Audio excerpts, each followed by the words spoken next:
And now we are going to tackle the final puzzle of this area, which takes place inside the tomb. It has a few QR codes right here. And it talks about how the matter of teamwork works. You know, if we don't have teamwork in this area, we probably won't be collecting the puzzle piece. This one has a jammer right here, and it should have two connectors if I remember my strategy correctly. There's one connector over here, which you need to connect like so.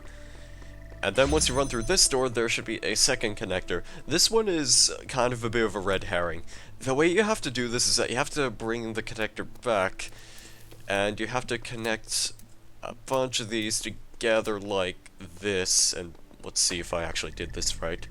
That should leave me enough room, so then you could take the jammer with you, keep this door open with that laser, and then open this door up with the jammer. And now what we're gonna do is we're gonna run all the way back to the start of the puzzle with all of these items, because we need it as part of the solution to collecting this star. So first of all, you take this connector with you, then you take this jammer, you hold the door open from this end, you take the final connector with you, and this is where the red laser out from Moonshot comes into play, because, well, first of all, we have to bring these connectors with us, as well as the jammer, due to the fact that there is actually a laser gate. Not a laser gate, just a gate, I'd like to call it. A little energy field gate right behind this statue. I'm not really sure what exactly these kinds of statues are called, but they're like statues of pharaohs, as far as I know. There's a connector panel right here, and there's a star. So this is what you need the two connectors for. You need the jammer to hold the door open, and you need to run outside the puzzle, connect it right here, and now your reward has been collected. So we've finished collecting all the pieces, and as you might have guessed, there are a few Easter eggs in this area too. So first of all, you need to jump right next to these giant statues, and in and over here is a small room with a bunch of candles and a bed. And I'm pretty tired, so I'm gonna take a nap. And this proves the fact that androids actually dream of electric sheep. That's a nice little Easter egg. But it still doesn't answer my question. If Nars dream of exploding sheep. I really still do want to know that. So that was one Easter egg. And the second one is probably one of the better ones in the entire game, in my opinion at least. We need this connector right here, because if you connect it with this laser panel right here, and if you zoom in on the moon, there's a connector on the side of it. So, let's just do that. And we're gonna run out here and get a good view of the moon, because this is actually a pretty important secret where you need to have full vision of the moon to sort of understand the context. Otherwise, if it's blocked by something like that obelisk right there, you probably won't really understand it until you move out of the way of the obelisk and see what you can see. Anyway, this is just... As long as we're waiting right here, I'd like to comment on how great this secret is. There had to be at least one reference to Portal in this game, and this would be it. The moon is actually an entire reference to Portal, which is pretty clever with the little hidden connector right there. And you get music to play with it too.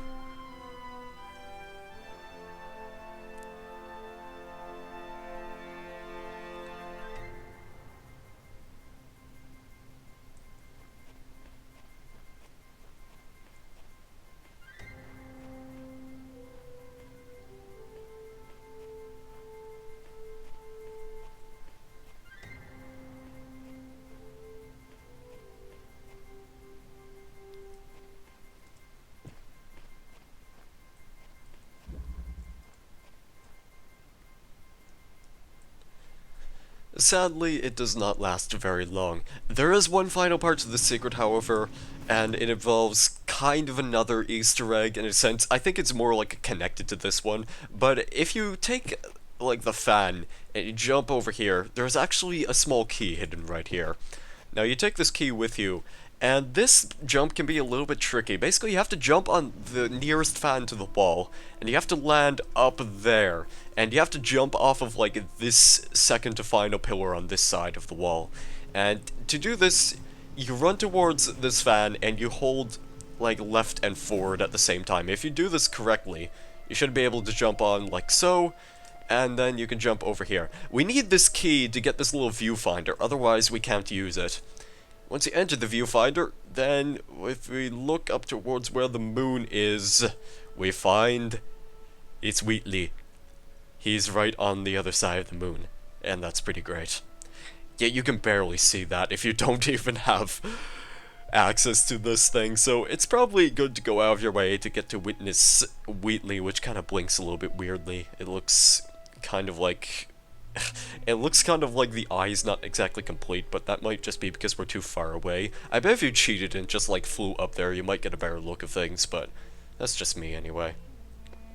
Also, once again, you can go out of bounds, like this, and there's actually a ladder right here to help you get back inside, which is one thing that's not really often thought of with these kinds of puzzles. Once again, we can't go out very far, because otherwise we'll be teleported away. But we do get to explore this side of the area anyway, and we get to see some pretty impressive texture work right over here. Yes, once again, this just goes to show how amazing Crow Team's games are if you get in the wrong places altogether. You get a nice look at the backgrounds anyway. You can actually see the shadows of the mines that are traveling by from one of the previous puzzles we did. The very first one, in fact. As long as we're out here too, I guess we could maybe get a good look of the river out in this area. It's pretty difficult to see because you need to shimmy your way around here without being caught by Crow Team's inevitable invisible wall of death, in a sense. I like to call it an invisible wall of death anyway, but you get to see the river right here. Unfortunately, you cannot get very far once again, and you'll just be teleported away. But I don't think you can really access much of anywhere else in this area. I guess I could maybe try to jump on this and then... no, maybe not. I don't know. I've never really tried this very often, but I don't think you have enough height to actually make it over that wall, so let's just leave. And for a brief minute, I think I actually did see the reflection of the moon in the water, which is a really nice attention to detail. Hey, Milton Library Assistant, would you like to have another conversation? And we were off carrying commandments while he was thinking.